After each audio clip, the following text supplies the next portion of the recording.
here locally in the community. Make sure y'all go check out DT Bada by Jeremy Campbell.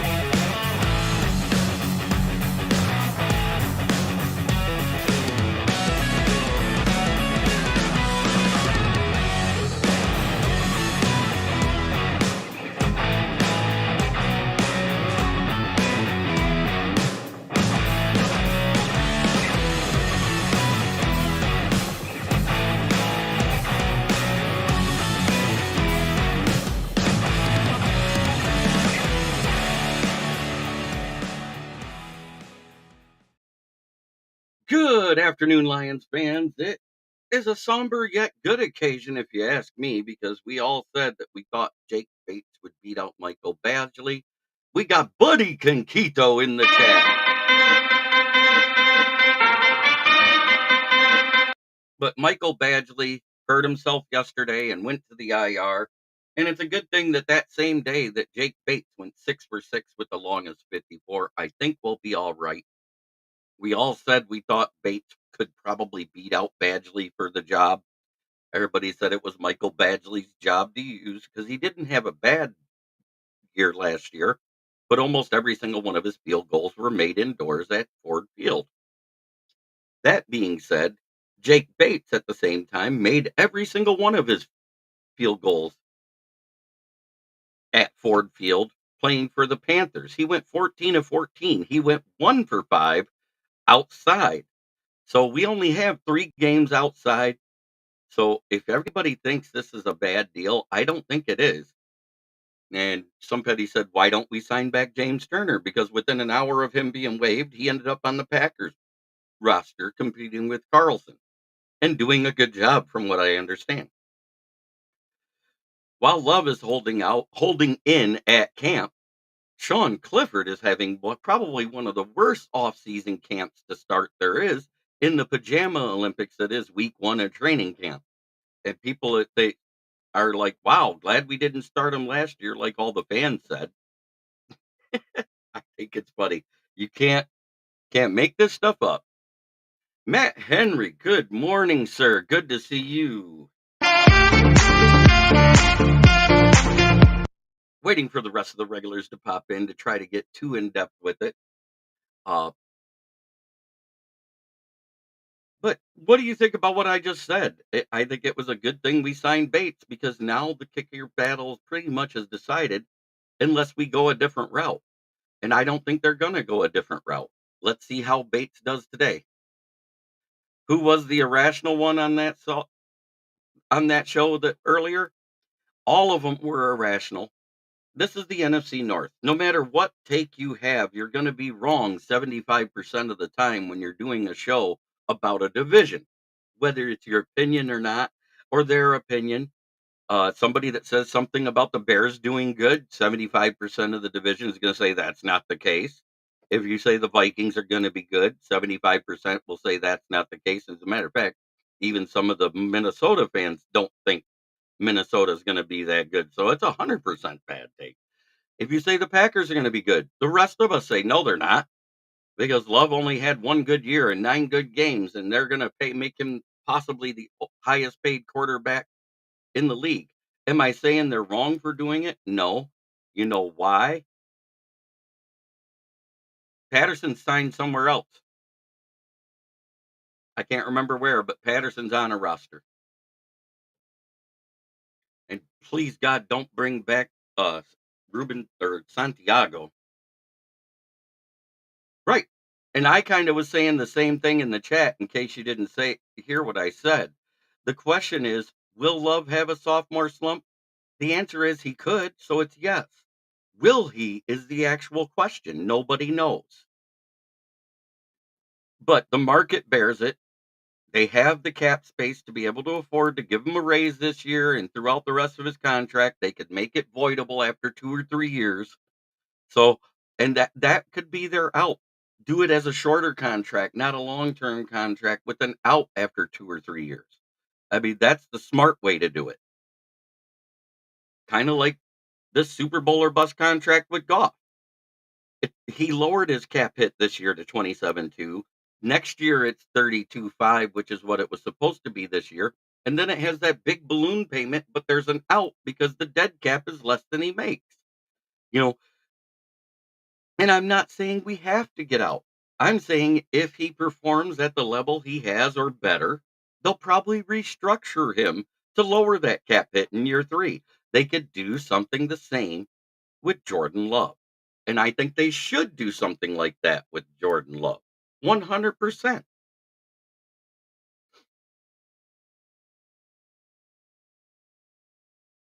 Sometimes you just gotta, look at the bigger picture instead of looking in the small frame of the network with these questions about contracts and stuff like that.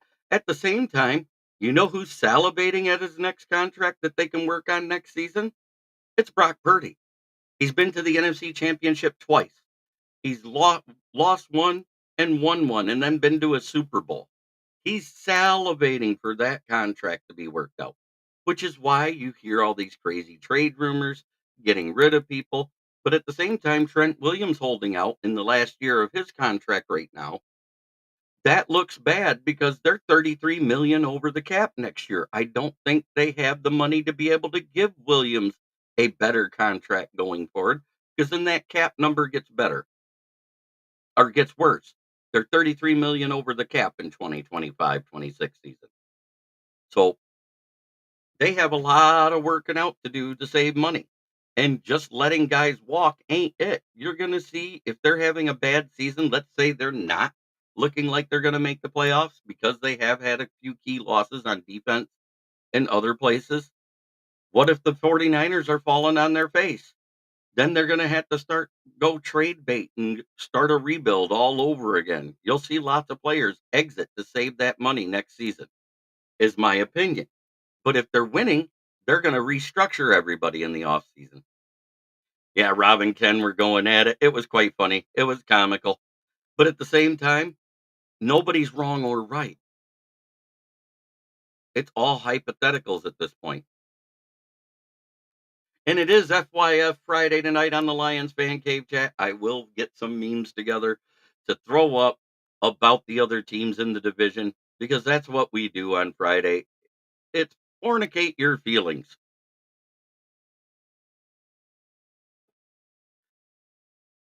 And it's just like Ken said, Caleb Williams, while it's Monty's on under contract for another year. It was a 3-year contract we signed with Monty, so he's on for another year. It's Aleem, Iffy, um, Jameer Jefferson, all of the draft picks from the year before, and anybody that was signed 1-year contracts this year, which is Mosley, Davenport, and a few others. Comiskey.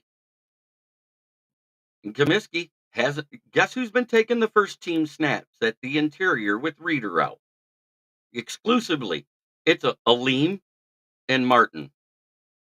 So you're telling me not to tune in tonight, LOL. No, you could tune in because guess what? NFC North is home of the bad takes. No matter what take we do, what memes we do, somebody's going to think it's bad, right?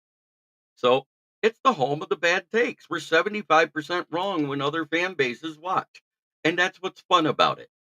You can have fun at the expense of the other teams in the division, but you're going to piss off that fan base no matter what you do. So if you've got thin skin, don't watch. How's that, Matt?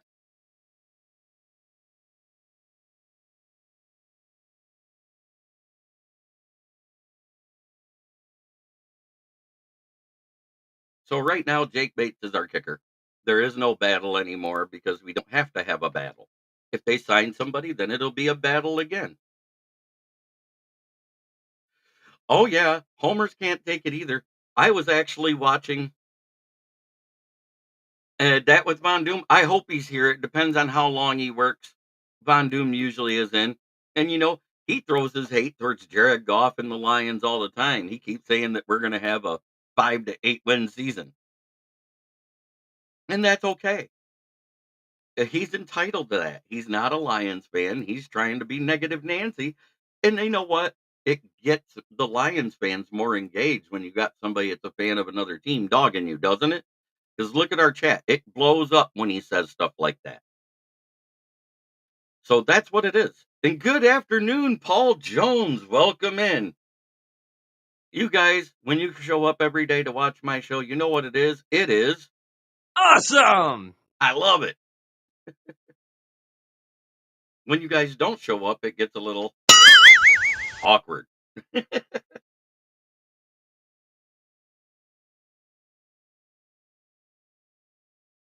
I mean, one of the things I'm going to put up tonight, and it isn't even about anybody in our division because it's funny.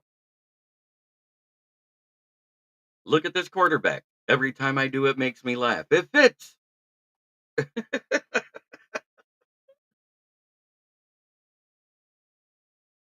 Yes, Von Doom is a Giants fan.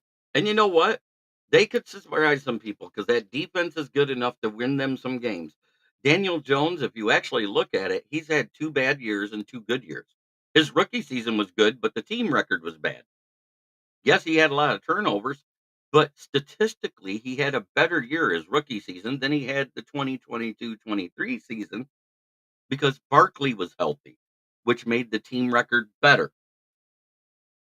So much like most quarterbacks in the league, they have better success when the team is good around them. And that's the same with Jordan Love. Week 1 last year, Aaron Jones and Bakhtiari get hurt. Week 2, 2 plays in, Elton Jenkins get hurt, who replaced Bakhtiari. So they had a revolving door at left tackle, and he struggled. So at week the last 9 weeks, so at week 10 on, he went 7-2, 18 touchdowns, 1 interception. They went through a streak where they faced a lot of bad defenses, which made Jordan Love possibly look better than he is, but you can't say that because the proof is in the stats. And it's absolutely why GM Gutekunst is under a rock and a hard place. He's gonna end up having to pay Love at least that 55 million and maybe as much as 60 million because it's a contract year, and that's what the market provides for a starting level quarterback. Now that doesn't mean they can't backload that contract like everybody does and gives void years at the end. That's how you get around it. That's the workaround. That's how everybody does it. And that's what'll happen. And remember when Pat Mahomes signed that 10-year, 500 million deal, everybody scoffed at it. Year 2 of the contract, he goes, I can't make this much money and have a complete team around me despite the cap going up. So I'm going to take less, renegotiate my contract, put 2 void years at the end, put all that money in those void years, and make 45.6 the rest of my contract. That was the smartest thing a quarterback has done since Tom Brady. So, yes, I agree. Every quarterback that makes more of an average per year than Pat Mahomes is overpaid. That's Lamar Jackson, Jalen Hurts, Kyler Murray, Deshaun Watson, Jared Goff, Joe Burrow, who's oft injured, T-Law, who's overrated, but they base that contract off of his potential from a national championship win in college. So, you know, do I agree with that guys should get paid that much? No, but they do because the market bears it. That's what I have to say.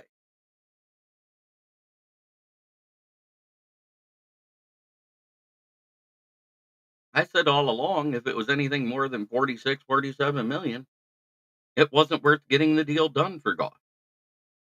It is worth it. They did get it done for more, but the way they made the contract layout, there's an out in year 3 or a restructure in year 3. That's what'll happen with Jared Goff's contract. I'm not trying to be a homer. I'm not trying to be negative. I'm trying to stay positive and just give it out there factually.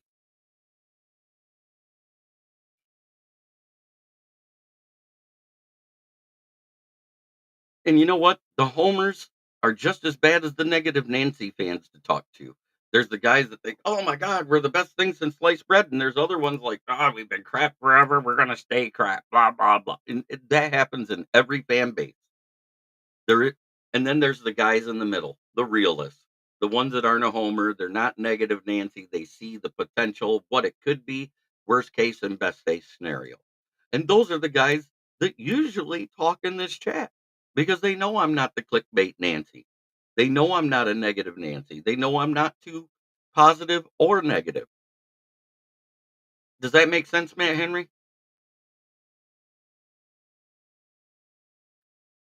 Yes, I haven't even got to that yet. We signed International Pathways defensive tackle Bada out of Germany. He played at Teutonheim, which is what was the first NFL stadium in Europe built for football, because that's where the Blaze played out of Germany, the Berlin Blaze. So he played for that team because there is a European American Football League. He's a guy that's going to come in and we'll see what he can do going forward. I think today he has to do all the physical sets like they did the first day of camp. So tomorrow he'll be joining them if they're in practice. But again, we're talking about pajama Olympics practice. But Martin is taking exclusively the first team reps right now.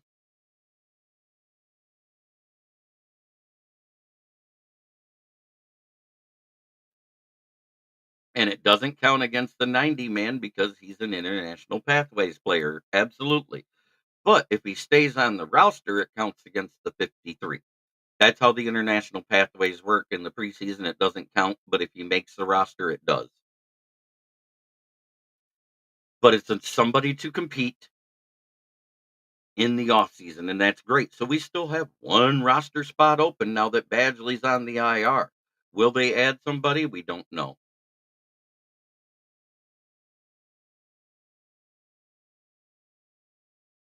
And should they? Should they sign somebody to compete with Bates to push him?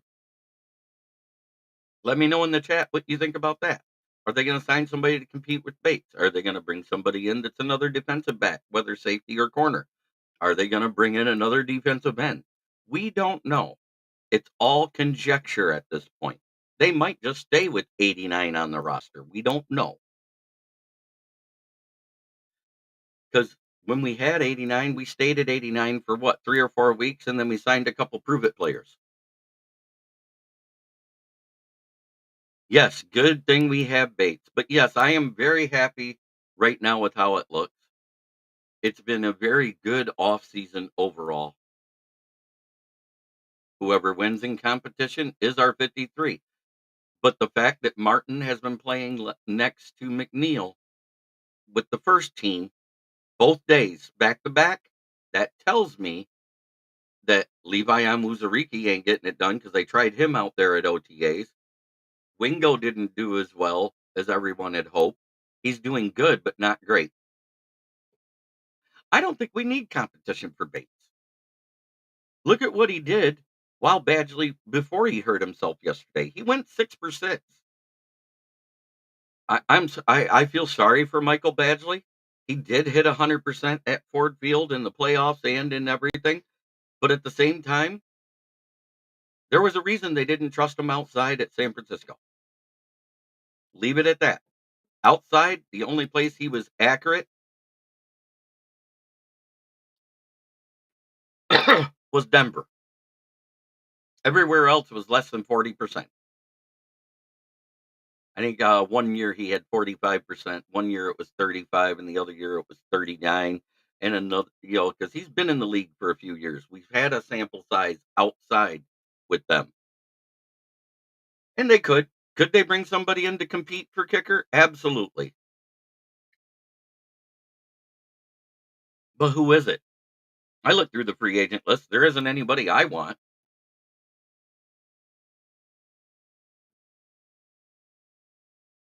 It's either aging guys at the end of their contract who could retire in a year, or it's a bunch of guys that's never done anything.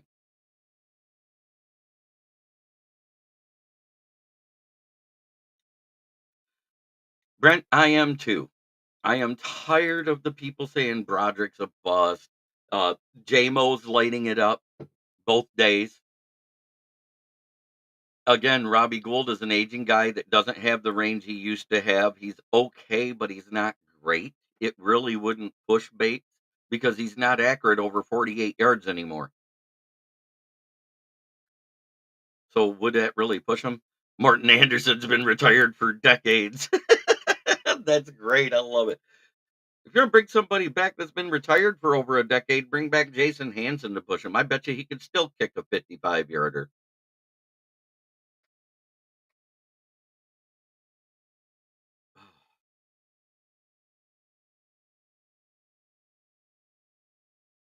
In other news around the league, Michael Gallup goes to the Raiders, sees he has no shot at getting the one and retires. He wanted to be the guy. The kicker we got from U of M, James Turner, was waived and was signed by the Packers immediately. He was literally on the waiver wire for an hour, and the deal was done within 2 hours. So he's competing with Carlson, who kicked for him last year.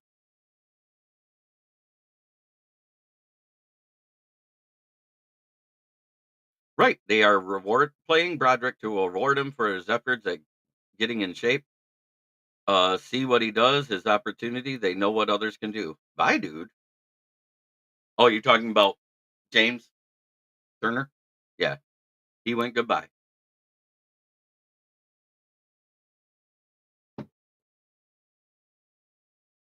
But you're absolutely right. They're rewarding Broderick. And until he's not on the first team, he is on the first team. And it looks like Reeder's going to be out to week 1 or 2. Some doctors said that it might be week 4 or 5. Oh, yeah. Competition at camp at any position is a good thing, but there isn't a lot of players that are there that I think would be competition for him, is my problem. No, I was answering one and it scrolled by. I'm sorry.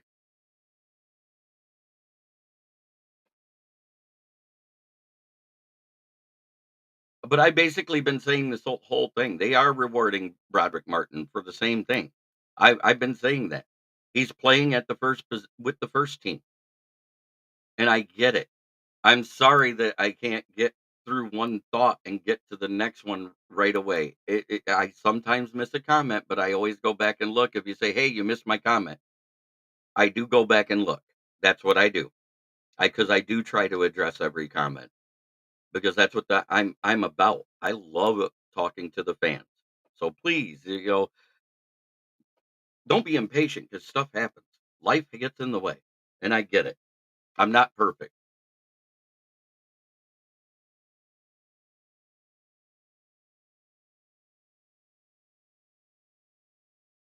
Yeah, half the starting QBs are average at best, yet they are getting paid because that's what the market bears. It is what it is.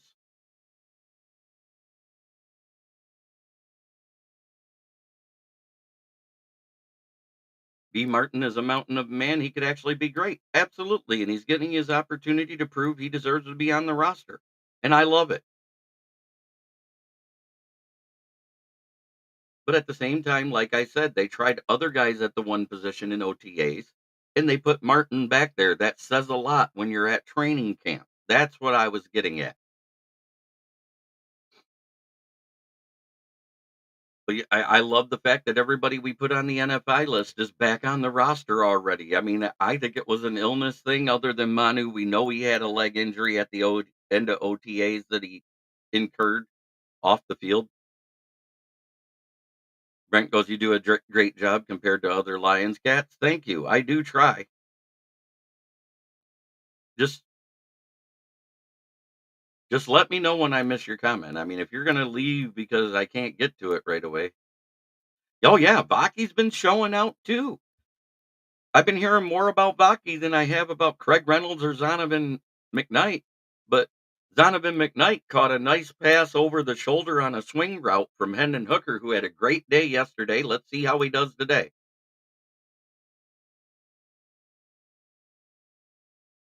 People crying about inflation, but the market value for QB has had more inflation than anything. And you're absolutely right. And it all started with the Kyler Murray contract 3 years ago. Everybody forgets that because right after he got signed, Deshaun Watson got his deal. Then Jalen Hurts got a deal. You know, everybody got overpaid at the same time. and then Lamar Jackson last year, and then Goff and Trevor Lawrence this year. And it's crazy that 58.5 is the cap hit for Dak this year. He's the highest paid quarterback this year, and nobody talks about that. He makes way more than everybody this year. And they wonder why they can't get a deal done with CD and with Micah Parsons and everybody else. That's why. That and plus it sounded like Jerry Jones took a nap right after they lost in the playoffs. He made his comment at an exit presser that we're all in on the next season, and then he didn't wake up till the draft. Because lo and behold, they realized, holy crap, we haven't signed anybody, and they signed Zeke Elliott. And there was other guys on that free agent list that I'd taken. Buddy Conquito looks like a mini Monty or Theo Riddick. Yeah, I kind of agree with the Theo Riddick thing. Uh, kind of fast, not fast, not slow. He's just an average guy.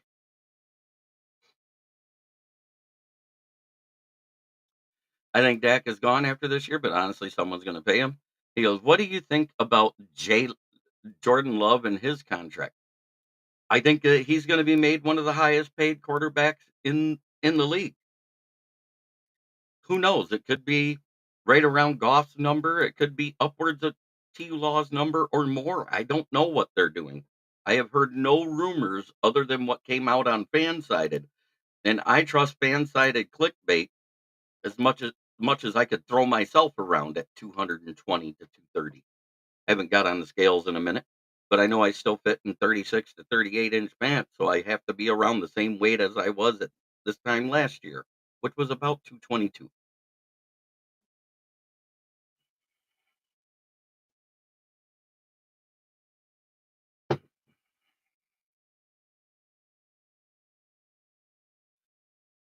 Oh boy.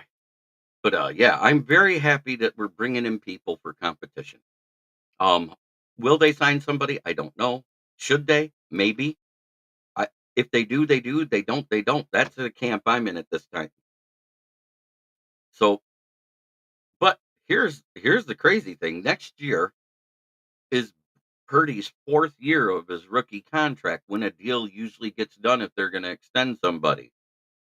If Jordan Love, as a data set at one, gets anything over 55 million, Brock Purdy, if they have another good year this year, it's going to be 60 plus. You watch. Oh yeah, Theo Riddick was an underrated catcher route runner. He burned a lot of linebackers and CBs and safeties. Theo Riddick was good that way. But what he wasn't good was running the ball. We all saw it. He struggled to get decent yardage per carry. But as far as a swing pass guy for a change of pace, he was great. Gibbs took some snaps in the slot yesterday and he was looking good. Right. If Love gets that big contract, talk about the pressure on that young kid. And we've seen this lots of times before.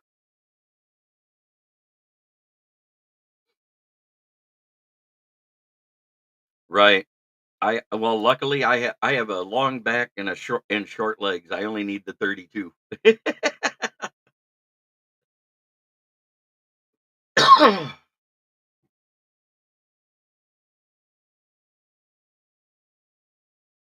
If they made 31-inch length, it would be perfect, but they always do everything by the evens.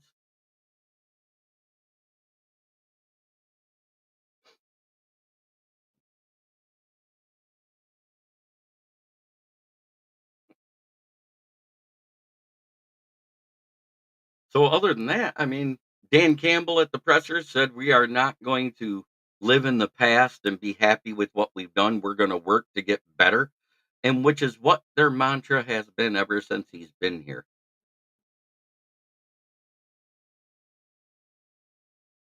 So, yeah, I'm about 5'11".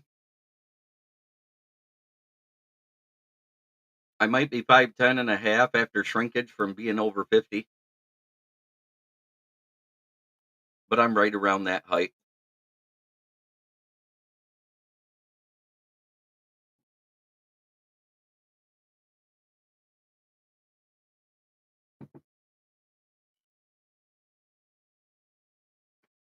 But yes, you're absolutely right. If he gets a huge contract, and it depends on how the contract is done. Like I said, if it's a backloaded contract, it eases things for the pressure on a quarterback, just like we did with Love or Goff.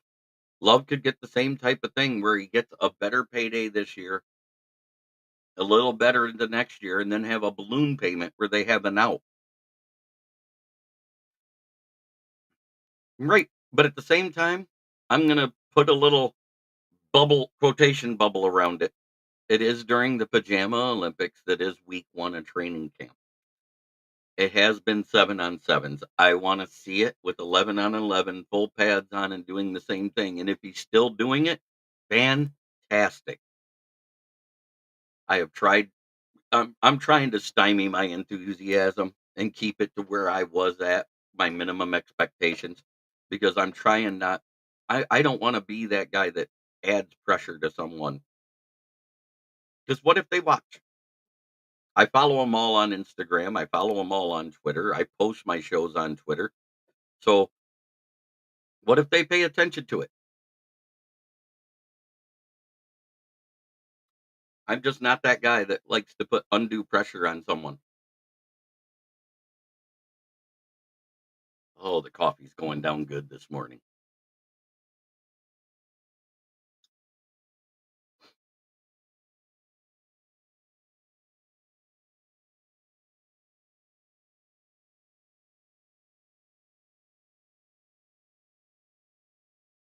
Right. The problem with Love is there is a really small sample size. Problem if Love balls out, the Packers win. But if he struggles going forward, Love wins in the long run. Absolutely.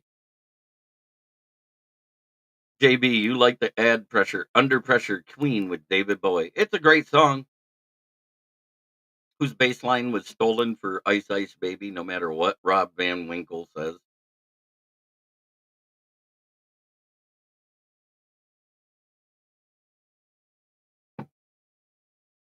It'll take time for Arnold to get used to NFL speed.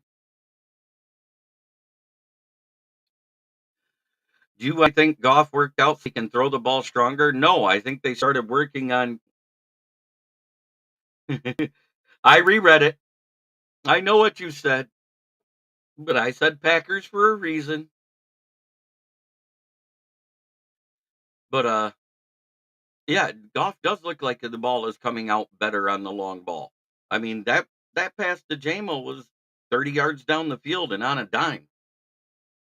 He didn't have to struggle to chase it down, which means he's running better routes too.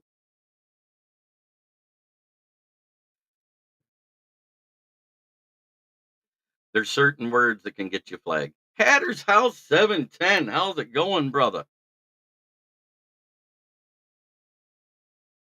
Coffee.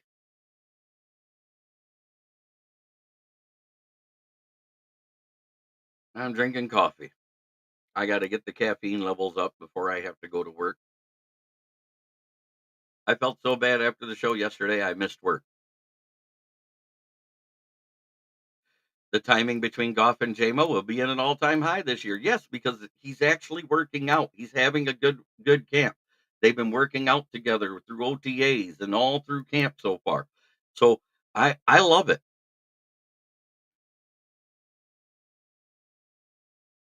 Playing at Alabama is as close to NFL speed as players will see week in and week out. I agree. But at the same time, it looks like Alabama players have a little more success in the NFL than Georgia players so far. How many of those Georgia defensive players were great last year? Will Anderson got defensive rookie of the year last year. Will Anderson Jr. Terrion Arnold looked great. Brian Branch looked great last year. I said right now, because there's so many mouths to feed in this offense in the passing game. I got a ticket today. Can you find a way where I don't have to pay it? Yeah, he put it on upper body. So now he's not as weak against press man coverage. He's able to push through it and stay on route, which is why a lot of his routes looked off last year. And I talked about that prior to OTAs getting done. Alabama had a huge head start though, and I'm definitely not an SEC fan. Oh, I'm not an SEC fan at all. I'm Big Ten all the way. And I root for everybody except Ohio State. Sorry, Matt Henry. No offense to be taken there.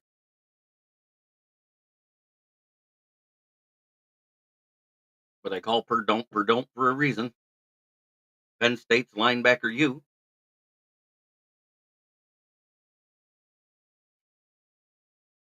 No, that's the first one.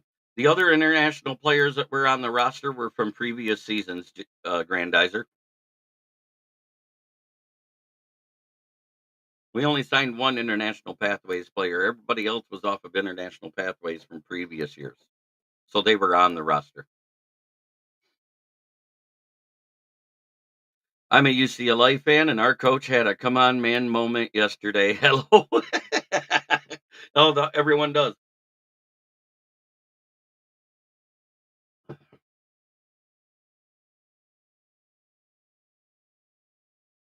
Oh, Vaki's looking great at running back so far and doing a great job in special teams as well.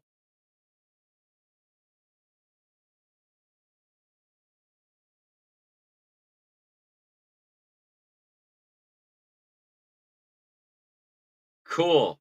Glad it worked. And you're absolutely right, Grandizer. Week 1 at camp, it's pajama Olympics. It's OTAs with more people showing up because it's mandatory that you be here to get your workout bonuses. There's bigger fines for missing training camp. That's why a lot of these players are actually doing what's called holding in. They're at camp, but they're not practicing. They can't get fined for not being there.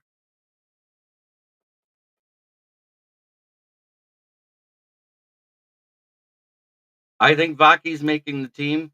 I think the battle is for running back 4, and that's between Zonovan McKnight and Craig Reynolds.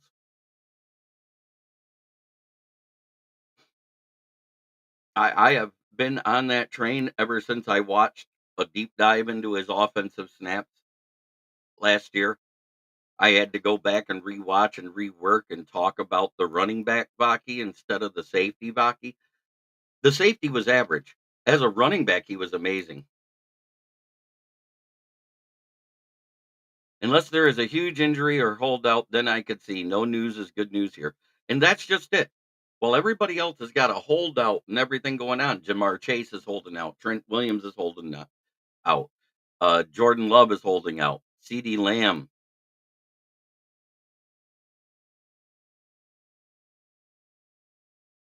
So there's others ones that are holding out across the league. And Tyreek Hill is another one that's talking about holding in and being at practice and not taking part because he wants another deal because now Waddle makes more than him and he's the better receiver. But yes, we did a huge jump over the past couple of weeks. And if you actually think about it, prior to the draft, we were at about 270, 280. So that's 160 subs in a couple of months. Kudos to you guys shouting me out. I mean, don't get me wrong, I still pimp myself out harder than a pimp next to a Navy base the day before payday. I work the social markets. I work YouTube, I work Twitter and all that.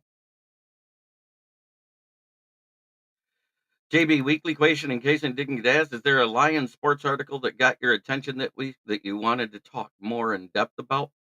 Not really. There hasn't been anything other than what's happening at camp, and I cover it every day. I go through and I look at the news every morning. I pick out my 3 topics, and I cover them on this show daily. Now, I will go back and look at some of the outside normal media to see if there's anything for the Lions show tonight, because that's the one where I have fans on, so we can actually talk about it more, because I like doing different stuff.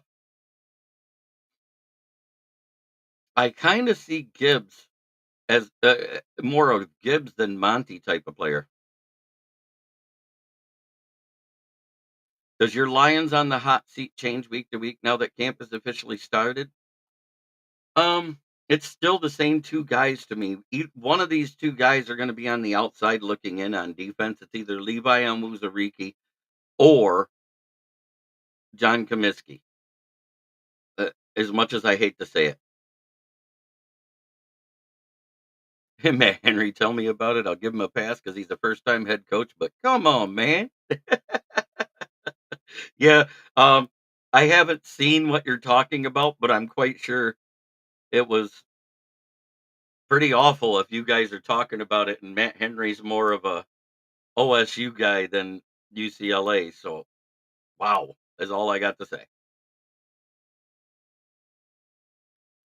Yeah, I don't have any faith in Levi either because I think Vaki will be either the number 3 or at least the number 4 wide receiver if we carry 4. I think he's making the team at this point. I've heard he's a willing blocker in the passing game as well as a decent receiver, which is something that Gibbs doesn't have the frame for, but Vaki seems to be able to do it. So possibly he can help Gibbs with his blocking. And that would help in the passing game even more because every now and then a tackle makes a mistake and they get through, or a guard makes a mistake and they get through. If you can slow somebody down for a second more, that's a second more this the quarterback has to get the ball out. And he's also a willing tackler on special teams. Everybody forgets because he did do punt and kick returns. He actually played defense for special teams too. Vaki was a gunner and he made a lot of tackles on special teams. So he's a guy that could potentially be everywhere. Offense, passing downs. If somebody needs to come out to get a rest, he's one of those guys. You talked about the UCLA coach, Matt Henry. That's why you got the at from Hatter's house. I see Vaki as the number 4 running back and a big player on special teams, but I could be wrong. He takes the 3 spot. Eh, He's blocking and passing and running downs because he's sometimes a decoy for the running back to be running. So but that's in 7 on 7s. Let's wait till we see it 11 on 11 and in pads. I wanna see what happens then.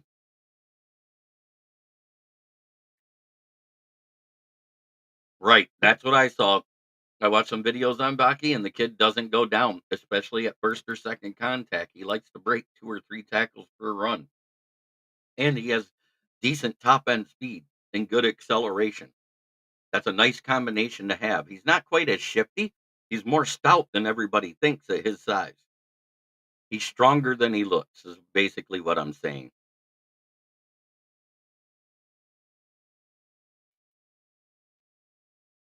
Because in this picture that I have of him at Utah,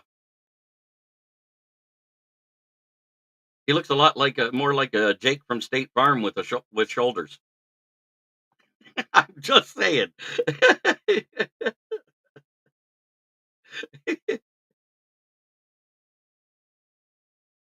The kid does not go down. Pause.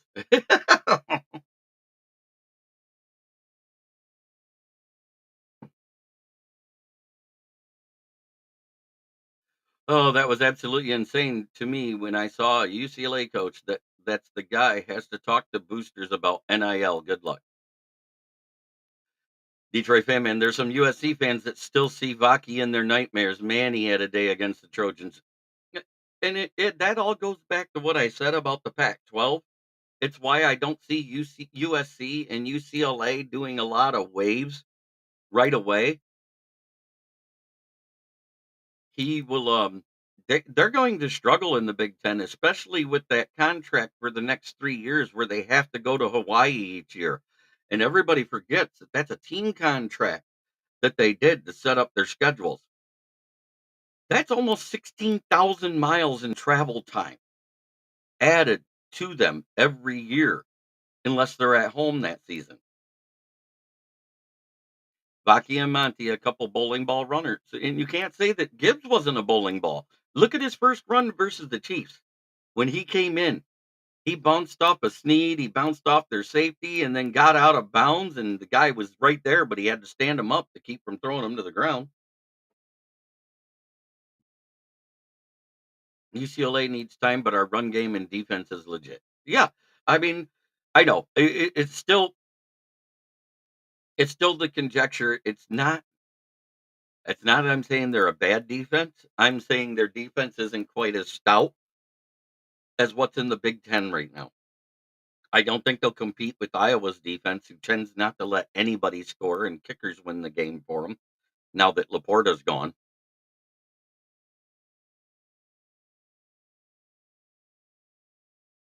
JB, do you get the impression that a lot of Lions have a lot of rookies this year that are fan favorites more so than previous years? No, what it is we've seen the success of Brad Holmes and how he drafts, and we're higher on a lot of rookies.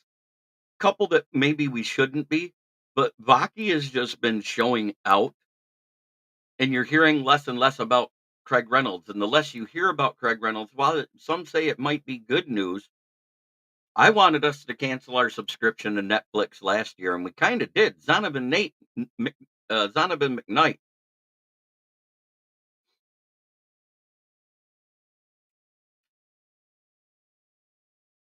made the roster for the 53, and if he didn't get hurt in week 2, we wouldn't have picked Reynolds back up off of the practice squad. Reynolds was on the practice squad, if you guys remember right, the first couple of weeks. Gibbs is crazy good. He really impressed me. I can see him getting over 1,200 yards this year. I think total yardage 100%. I was at the UCLA LSU game a couple of years ago when we won. Now we go to LSU this year, and that's a hornet's nest. Death Valley is not a fun place to play.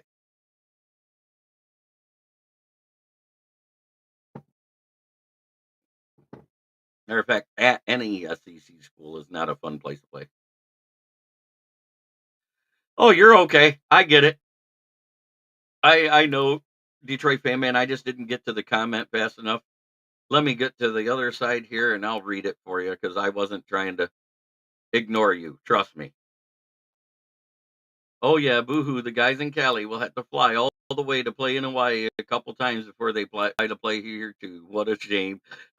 Yeah, I mean, but think about it. They said that it's fun having out of conference teams visit the Rose Bowl. Yeah, absolutely. But at the same time, um, with having to go to Hawaii for both UCLA and USC this year, and this is where I'm going with it. Last year, the Seattle Seahawks, with their game in London, was one of the most traveled teams last year and flew 29,000 miles between games in their 17 game season. In the 13 game season, which includes any conference championship play, UCLA and USC are flying 33,000 miles in college with 4 less games. Think about that for a second. That's a lot of travel time. That's going to lead to more jet lag. That's going to lead to more tiring and less workout days because they're going to need more time to recover after flying. I love the way Zonovan McKnight runs. Such a hard runner. He hits that hole hard, pause, and they run over people. He gets those tough yards with the Jets. So sad he got hurt so early with the Lions. And Oregon. Oh, yeah, I forgot Oregon's in here too. Washington went, what, to the Big 12 or the SEC? I can't remember.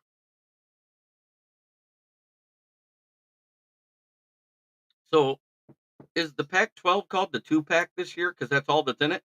Or did they actually bring in more teams? Just curious.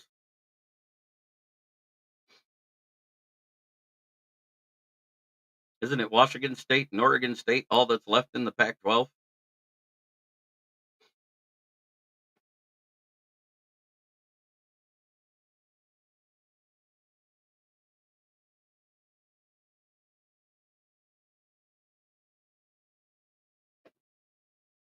Yeah, two-pack. He is from LA, if I remember right. Isn't that correct, Hatter's House? You're in LA? I have no idea, but that's funny. They just don't play the same type of defense in the Pac-10 that's played in the Big Ten. If it wasn't for the Iowa defense, they would win 3 games a year. Oh, you're 100%.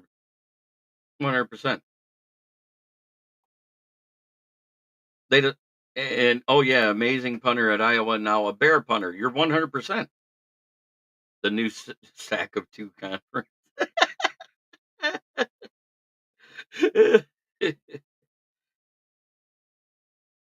See, I do try to remember what you guys tell me where you're from so I can actually talk realistically with you. Have I heard much about Davenport? He is in limited capacity. He's at practice. He is at camp. But him, Houston, and Branch, they're bringing them in slowly to make sure they're fully healthy before they start hitting in the 7-on-7s or 11-on-11s. And I agree with it. Right now, they're just working out on the sidelines with training staff. We would much rather them all be completely healthy and be able to compete for their spots once the preseason starts. Betts didn't have as good of a first day at camp. He looked a little better in day 2. So Betts has had an up and down way. I'm not used to defense at UCLA, but UCLA had their best defense in 40 years. Will that carry over to this year? We shall see. Probably be independent. I think they're going to try to absorb the Mountain West Conference into the Pac-12 because there's only about, what is it, 9 or 10 teams there. So I think that's where they're going to remain a Power 5 conference, but you're getting a bunch of the B level Division 1 schools is what I was getting at.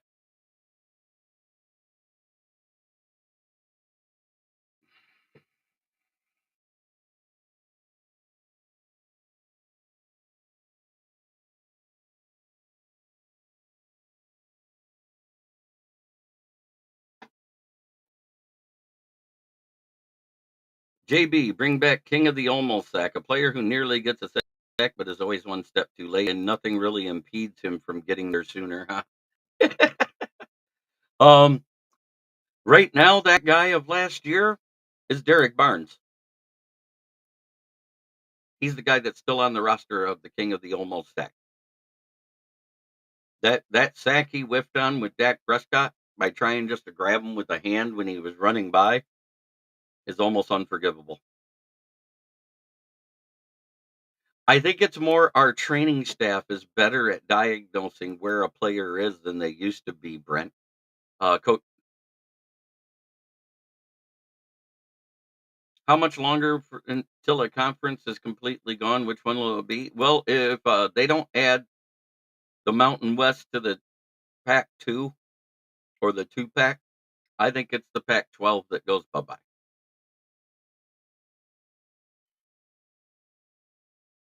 Because they're either going to join the Mountain West. Derek Barnes, king of the almost sack. Ugh. Yes, it is that time, people. It is. It is time for our favorite non-paying sponsor in the world. It is FTP.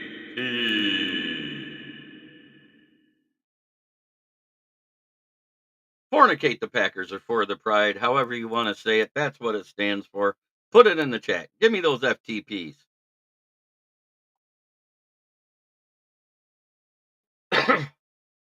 Yeah, that Pac-12 TV deal with Apple TV it's what killed the conference.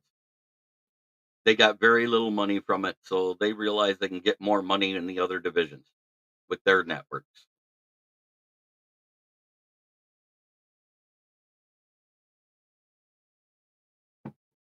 Right, I agree with Miami and Clemson, but if the ACC is going to fall in the same boat as the Pac-6, are there 6 teams? Hey, Ralph Williams Media jumping in. I know it's late, but welcome to be here.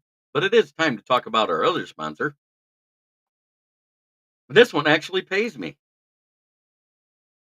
It's Brandon Service right at the corner of Grand Traverse and West Atherton Road, 602 West Atherton Road. Where? In Flint, Michigan. Flint, where the water is shit, but the tires are great. Used tires starting at 40 bucks. New tires, call and get your quote. 810-233-8230. Talk to George, Red, or myself, and we will take care of all your tire needs. Mention this ad if you're buying a set, and you will get $10 off your set of tires. FTP, no, there is more than 6 in the pack. That makes me laugh every time you do that. Damn, I've always rooted for Michigan, Penn State, and Florida as my out-of-conference teams I root for. Now I can't root for Michigan or Penn State anymore. Well, at least you still got Florida.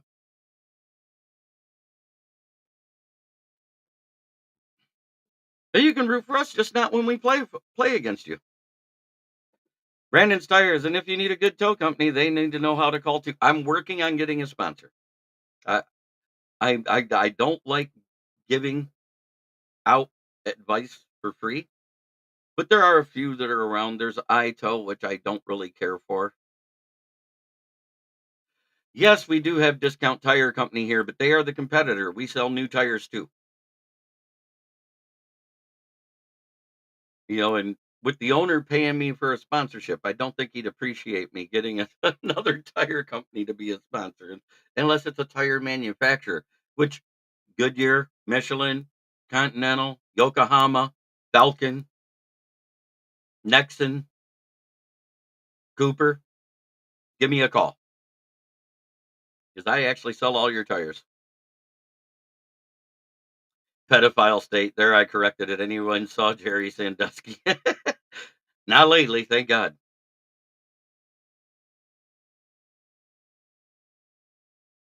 My friend went to your tire place, mentioned your name, and they charged him double.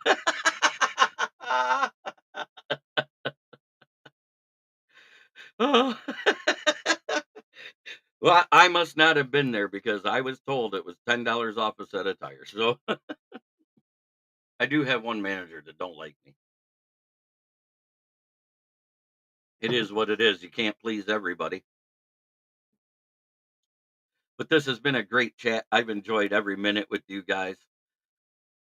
Try every day to be a better person than you were the day before. It's the only way to make the world a better place. Yes, I used them back in the days. It was popular to 2000, and then they stopped showing that commercial because there was people that actually started throwing the windows from. If I come in for tires, JB would charge me 3 more because of the team I root for. No, sir. I charge everybody the same price regardless of team affiliation. Money is money. I don't screw with people's money because money is too hard to come by this way. There's enough inflation in the world. You don't need it from me to.